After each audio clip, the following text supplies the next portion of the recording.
So when Eduardo Castañeda asked Peruvian-Mexican writer Mario Bellatin about the research he carried out before writing of El Jardin de la Senora Murakami, the author answered, and I quote, "The Japanese theme is not something I consider important, but simply a pretext that I use now to ask myself questions about literature."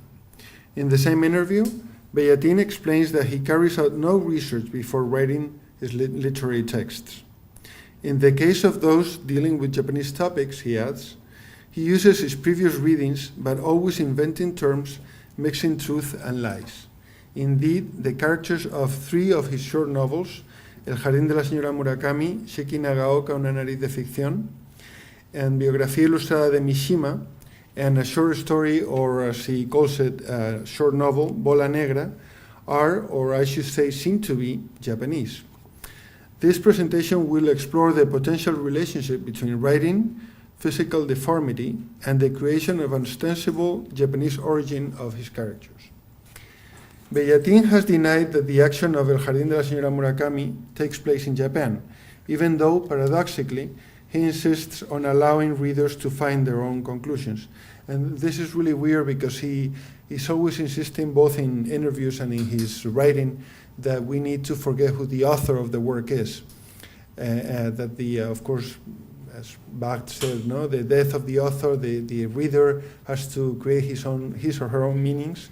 However, he claims that readers that think that his novels take place in Japan are wrong. I don't understand that. If you think they have to have the freedom, then you cannot say they're wrong. But we'll talk about that a little bit later. Yet these processes of defamiliarization and deterritorialization are only partial or relative, since it is evident that he is at least playing with the reader's expectations along these lines and suggesting that these characters possess Japanese cultural traits.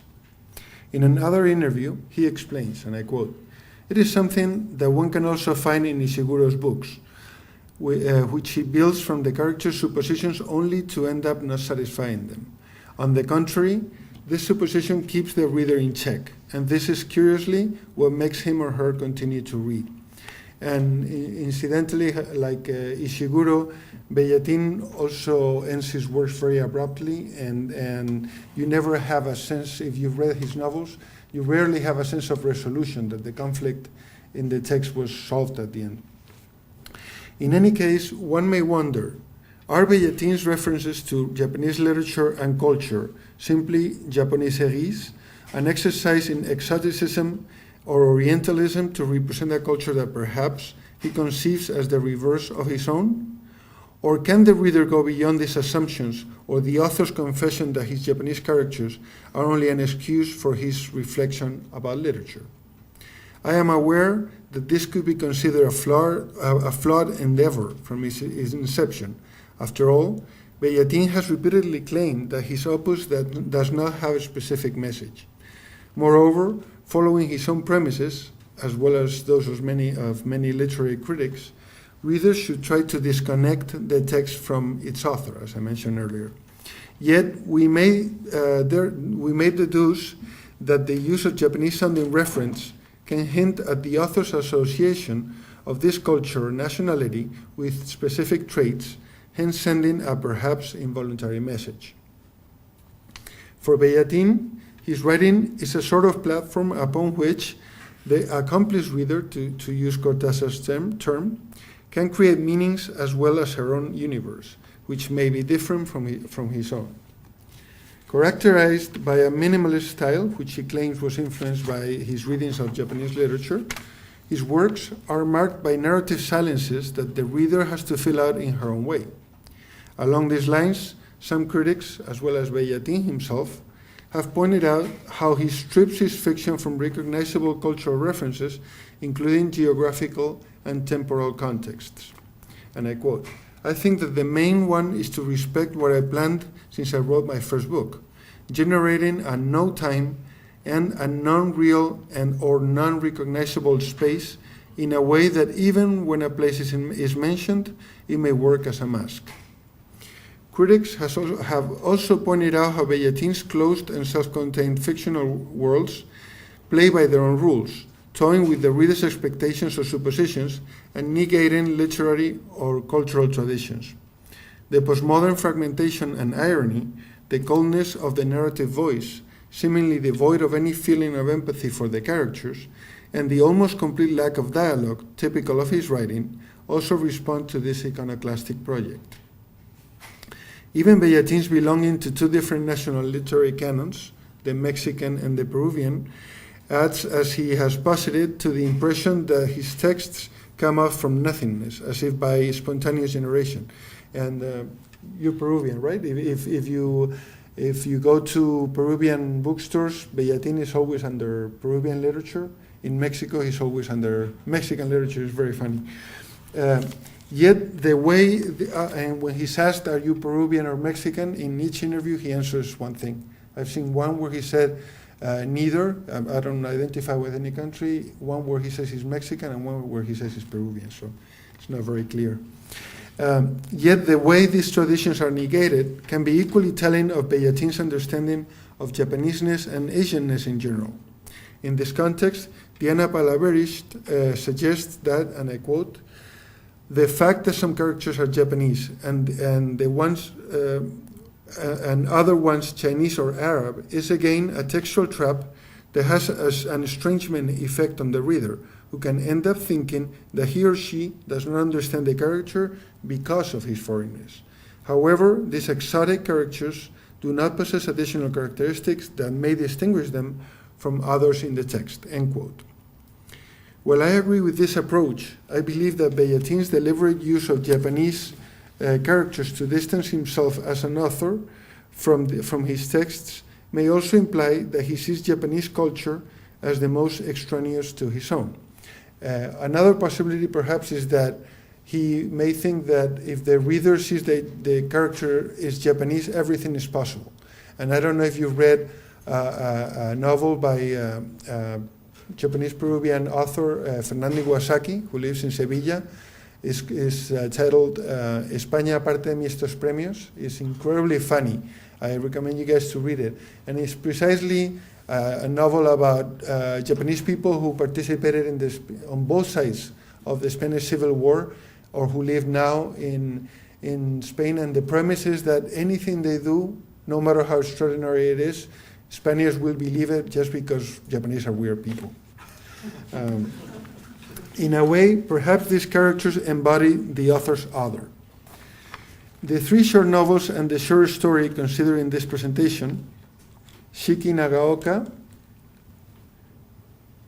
El jardin de la senora Murakami, and Biografia ilustrada de Mishima, and Bola negra, share common traits. All of them flirt with the absurd and present a playful tension between, on the one hand, fantasy. You have gigantic noses, headless men, ghosts, apocryphal or inexistent texts, false attributions of texts to authors, and on the other hand, reality. You have the writings of Peruvian author José María Arguedas, the Mexicans José Rulfo and Pablo Soler Frost, and autobiographical references.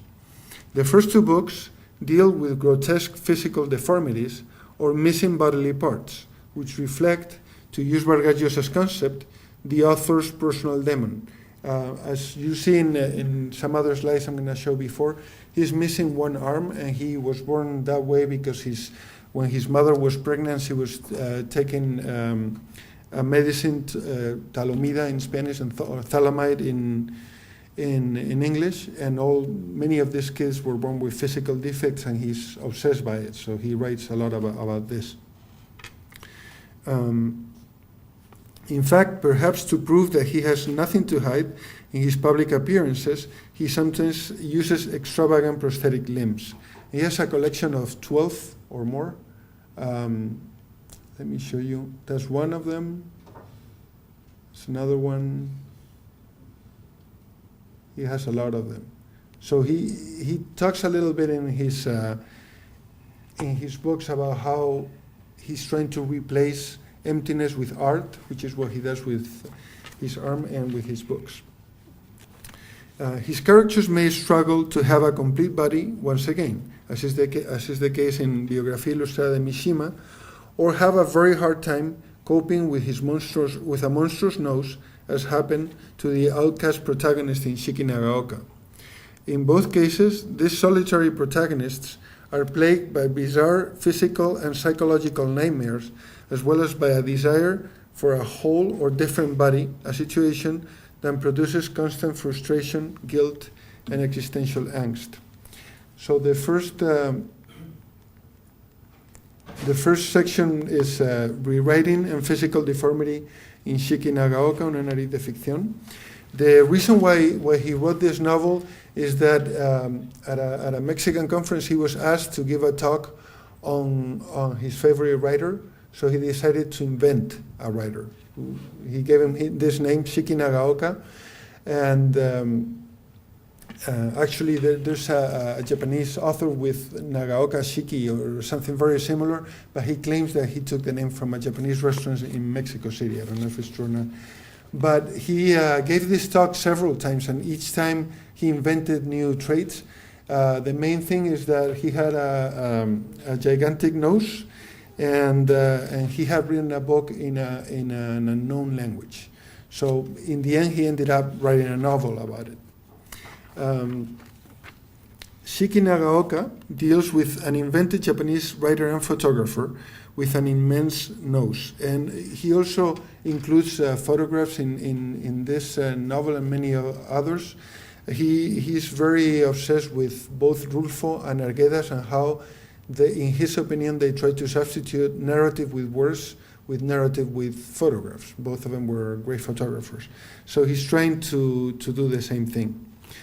Echoing Borges, the fictional biography lists several of the apocryphal works published by and about Nagaoka, who has also created a work in an unknown language, as if it were one of the books in Borges' short story, The Library of Babel. Shiki Nagaoka also includes photographs that playfully document the veracity of the data provided in his book, beginning with Shiki Nagaoka's portrait in the cover of the novel, while at the same time providing additional or alternative meanings to the written text. Bellatin, therefore, uses photographic discourse in a postmodern way. He presents the image not as proof par excellence of the referentiality and the reproduction of meaning, but rather as a site in which the real is always absent. So if the novel is talking, for example, about a document that the protagonist's parents sent to a monastery so that they expel their child, it shows a picture of a document in Japanese, but if you know Japanese and you read it, you realize that it has nothing to do with that. So he's fooling the reader, right?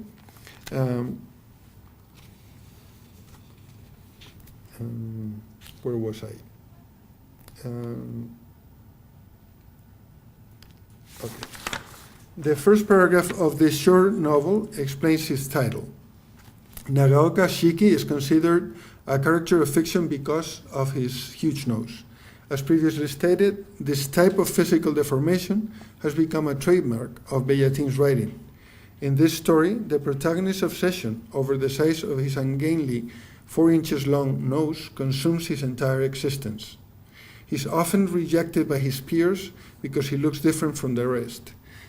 Ever since Nagaoka was born, the women who helped in the difficult delivery wondered whether the monstrous nose was a punishment for the enthusiasm with which the country had welcomed Western ideas, while others considered the foreignness of his nose a virtue.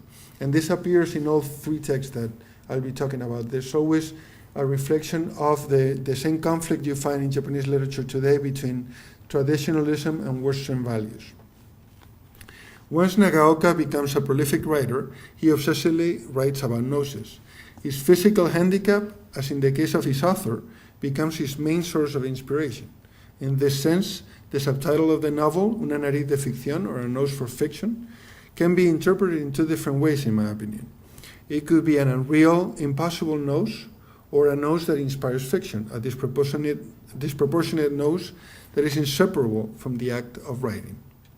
In addition, this nose, so large that it reminds the Japanese characters of Westerners, comes to embody the opposition between cultural traditionalism and modernization. And I'm not saying that we all Westerners have big noses. What I'm talking is about how Japanese people have traditionally seen Westerners. I included some pictures of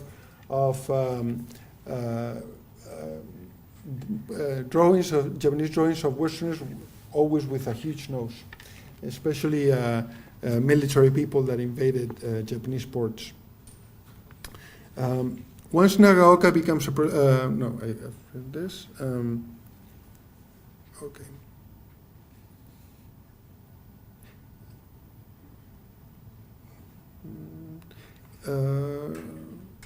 Okay. We are also told that Nagaoka's life was the source of inspiration for the satirical short story The Nose by the Japanese author Ryonosuke Akutagawa. In Akutagawa's story, Naigu follows the advice of one of his disciples and boils his enormous nose, letting the latter stomp on it to remove the beads of fat, and Nagaoka also used this method.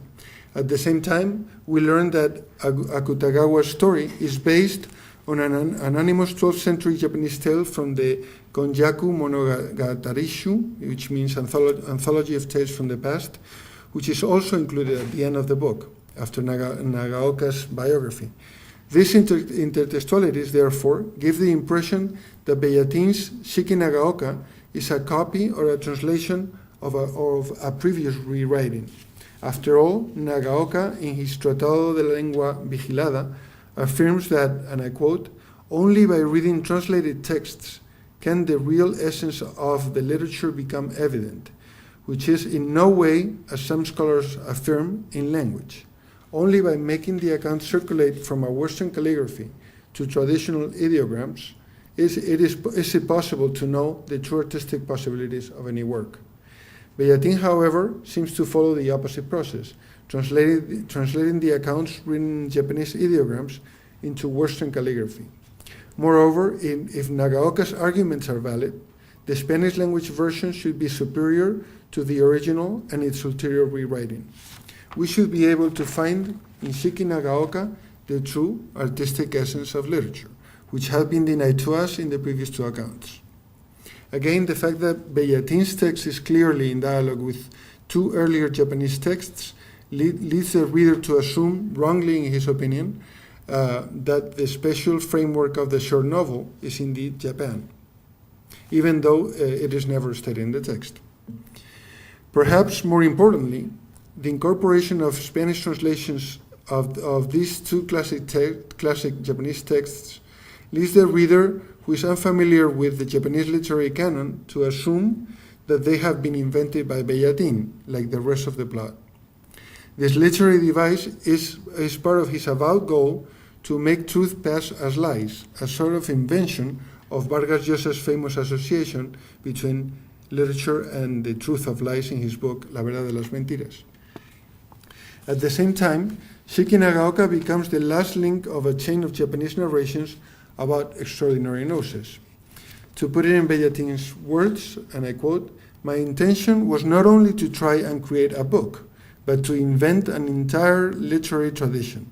I not only wanted to try the feat of creating it, but more importantly, to insert myself in it, to discover in an invented tradition the two traces of personal identity that in real life I try to, by all means, to negate."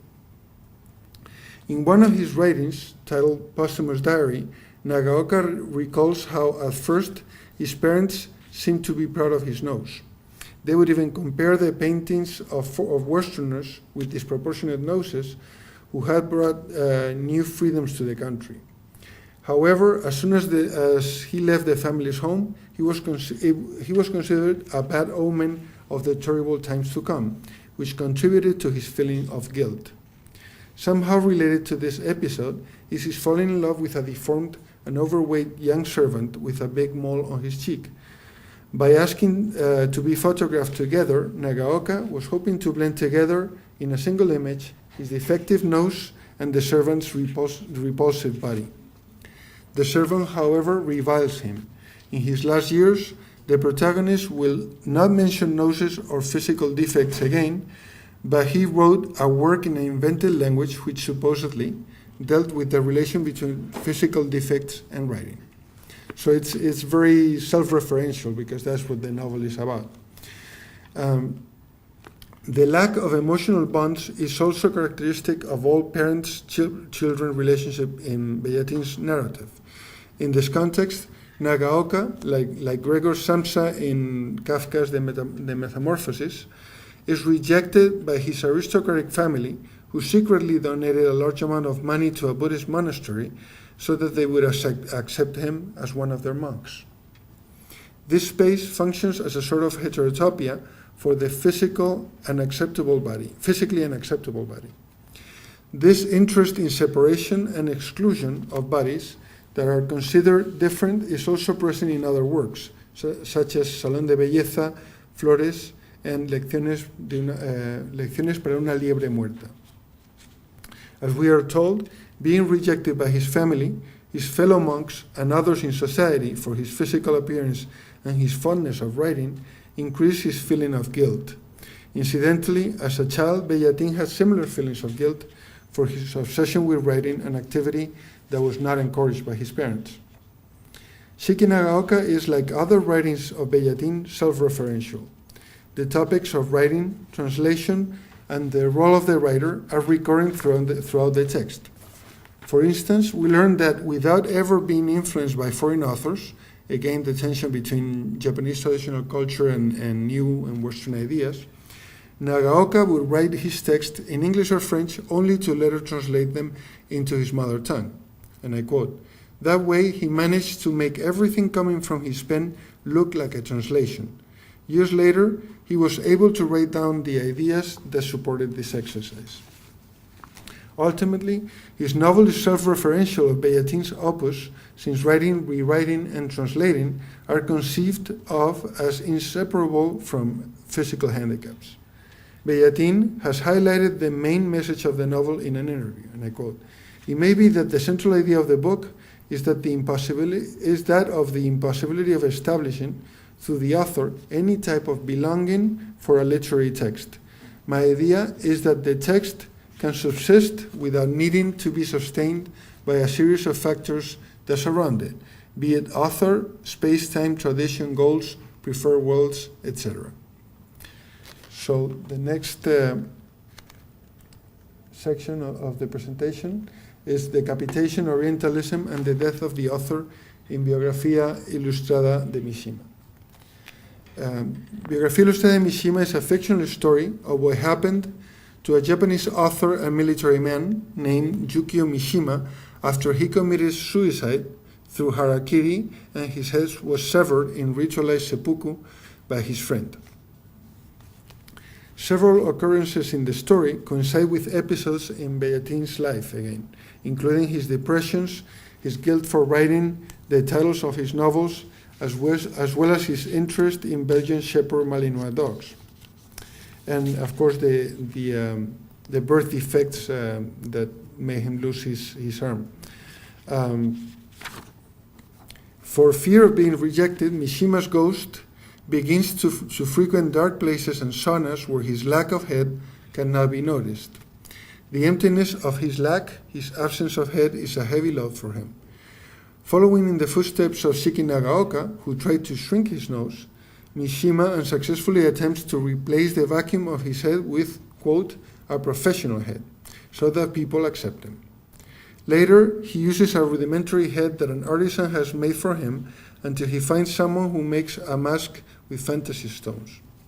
Finally, a well-known artist creates a series of artistic heads reminiscent of the collection of prosthetic limbs that the author has, that add aesthetic value so that the vacuum can now belong and be shared by everyone.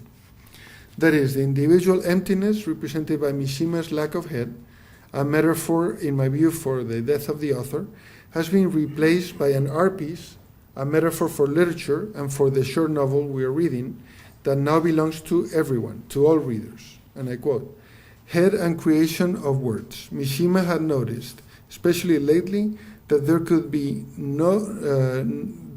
not be one without the other, and rather that one could not exist without the absence of the other. End quote. In other words, literature cannot exist without the death of the author. Then the narrator provides a new metaphor for the birth of what Cortázar used to call the accomplished reader. And I quote, "He imagined the construction of that part of his body as an open action that managed to make of the whole something like a public garden, an anonymous space where all had been the responsibility to keep it in perfect condition." To continue with the meta-narrative nature of Shiki Nagaoka, Mishima problematizes the act of writing by wondering about the unconscious origin of the ideas in his works. Echoing Roland Barthes and Borges' ideas about the death of the author, he comes to the conclusion that he's only a medium for the texts already written somewhere else.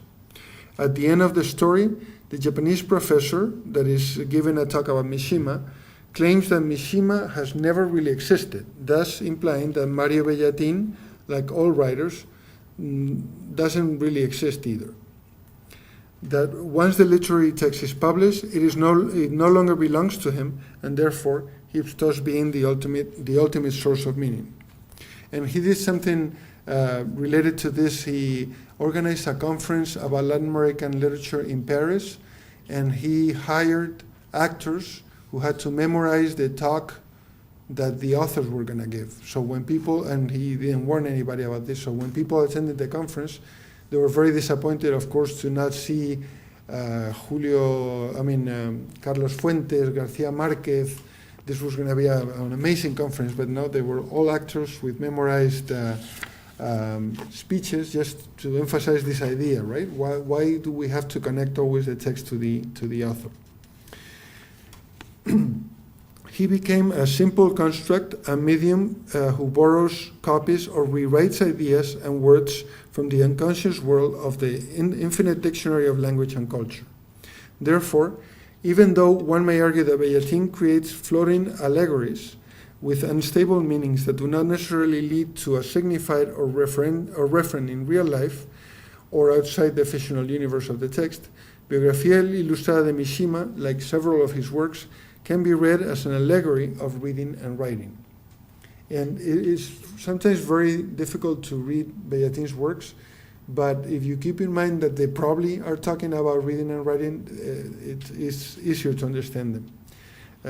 Pretty much the same as Cortázar's short stories, if you read them. In fact, some passages directly address the writing experience. And I quote, "And the same ghost, the one that appears more frequently, usually informs Mishima that the writer perceives the things of the world as if someone was relating what is happening around them. He feels them in such a way that the events are part of the imaginary universe. Regardless of whether it is being used as a literary mask or not, from its very first paragraph, the novel suggests that we are dealing with Japanese culture, either in Japan or overseas. Some of the passages even have exoticist overtones." And I quote, "The elderly ladies in those areas knew that losing a piece was beginning to give away part of life. When they received the last warning, that is, when the last tooth fell off, they had to prepare for death. That critical moment came after the ritual of the fireflies. In that region, they talked about the existence of exclusive cemeteries for toothless women." And this kind of exotic, invented custom reappears in several of his novels. So you may end up, if you're very unfamiliar with Japanese culture, you may end up believing that actually these things happen or happened in the past. Other passages describe strange customs, such as exchanging shoes as a way to greet each other. In effect, even if these descriptions are simply aimed at preventing the reader's identification of the text with a concrete space or time, they end up orientalizing Japanese culture, which is the one that readers will identify in the text. The next section is translation and the malleable reader in El Jardin de la Senora Murakami. In El Jardin, it is not clear whether the action takes place in Japan or not, but certain passages suggest that the characters live far away. At any rate, what matters for this study is that the characters are undoubtedly of Japanese origin. Even the back cover summary in the Tusquets edition claims that it recreates classic Japanese literary texts. The novel also tries to imitate the tension between the traditional and the modern present in contemporary Japanese literature, as in previous novels. This is noticeable not only in the two rival groups of academic art critics, the ultra-modern and the radical conservatives, but also in Isu's wardrobe, the protagonist, where one can find both traditional kimonos and Western clothing, and in the food offered in restaurants, varying from traditional Japanese dishes to French cuisine. The narrator of El Jardin also mentions the essay on aesthetics in Praise of Shadows by the Japanese author Junichiro Tanizaki, which contrasts Western culture's constant search for light and clarity with Japanese traditional culture, which knew how to appreciate the beauty of darkness and subtlety.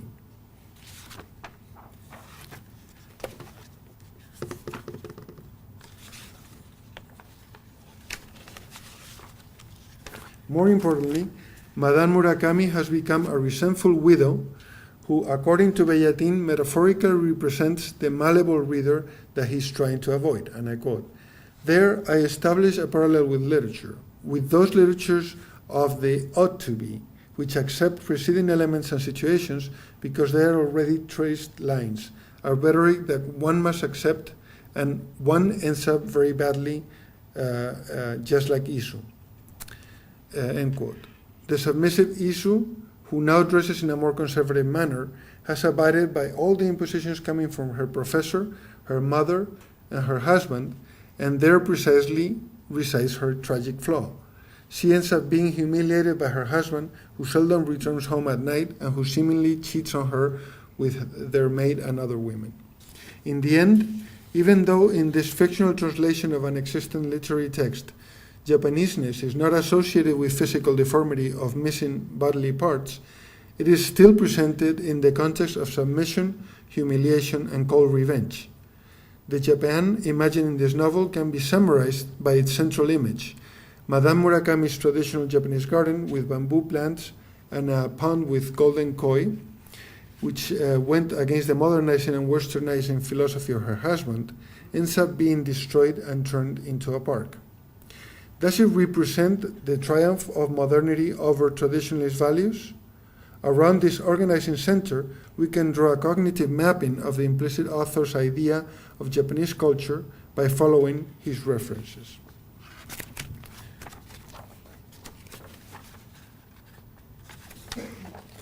Madame Murakami accepts the end of her dreams and finds a bitter comfort in the destruction of the Oriental garden, her enclosed private universe, her last refuge and heterotopia, where she could find spiritual peace, which now reminds her of her late husband. As Foucault explains, and I quote, "Perhaps the oldest example of these heterotopias in the form of contradictory emplacements is the garden.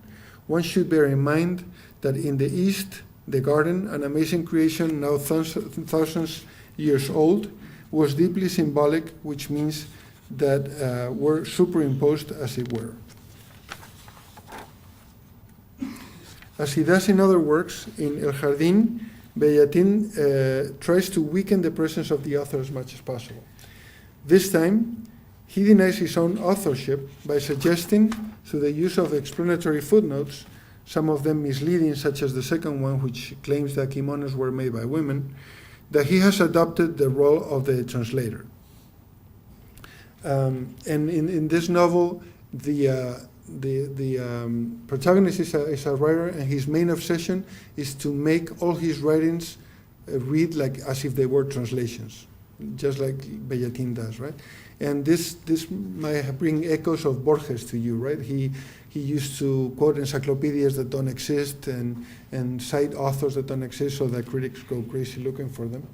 So he does the same thing.